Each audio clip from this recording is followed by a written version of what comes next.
తను మనుషులకి విలువిస్తుంది, వస్తువుకు కాదు.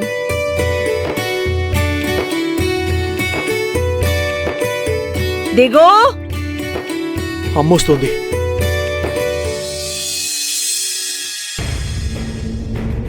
ఏమిటే గంగి, బాకెట్లో ముగ్గు వేయకుండా నిలబడి దిక్కులు చూస్తున్నావేంటి? వెడతానమ్మా, కళ్ళాపి జల్లొచ్చాను.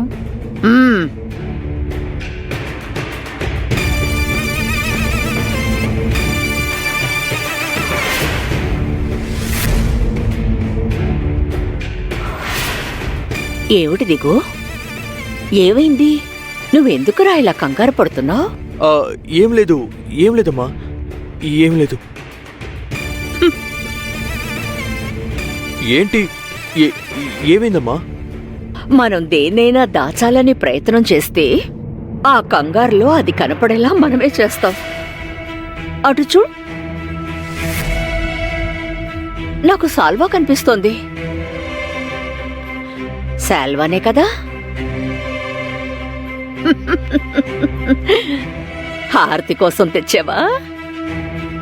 మరి ఎందుకు దాన్ని దాచిపెడుతున్నావు? తప్పు చేసినట్టు ఎందుకు కంగారు పడుతున్నావు? సాల్వా భార్యకివ్వడానికేగా. ఇవ్వరా, సఖు సంతోషిస్తుంది. మంచిది. నేనిప్పుడు ఎందుకు వచ్చానంటే, మనకి వ్యాపారం ముఖ్యం కదా. చూడు, నేను బలవంత పెట్టట్లేదు. నీకిష్టమైతేనే నువ్వు ఈ పని చెయ్యి. అదే నీ శ్రేయస్సు కోసం, మన కుటుంబ సంక్షేమం కోసం ఈ రోజు నువ్వు బాబాగారి ఆసనం దగ్గర కూర్చొని జపం చేయాలరా. మనస్ఫూర్తిగా స్మరించుకోవాలి. ముఖ్యంగా మన కష్టాలు తీరడానికి ప్రధాన కారణం బాబాగారే కదా. చేస్తావు కదా? అలాగే అమ్మా, ఇప్పుడే వెళ్ళి ధ్యానం మొదలు పెడతాను. నాకు తెలుసు, ఎప్పుడు నువ్వు నా మాటని కాదనవు. సరే దిగో, మనసారా బాబాగారిని స్మరించుకో. బాబాగారు నీ మనోవంచలన్నీ తీరుస్తారు.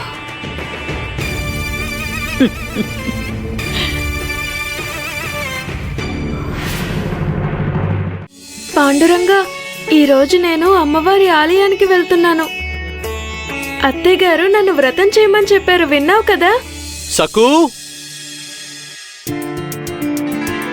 సకు,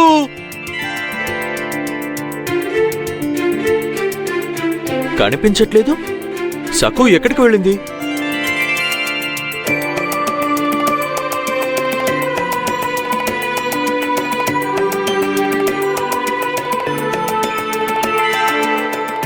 శ్రీవారు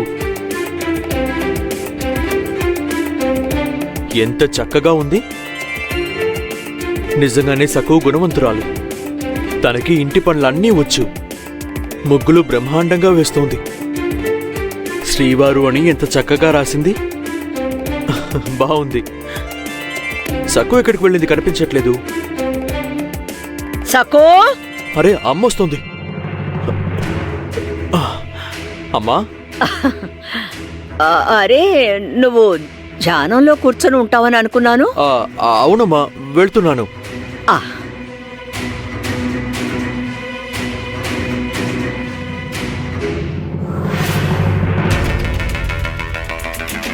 సకో, సకో, నువ్వు ఇప్పుడు బయటికి రావచ్చు.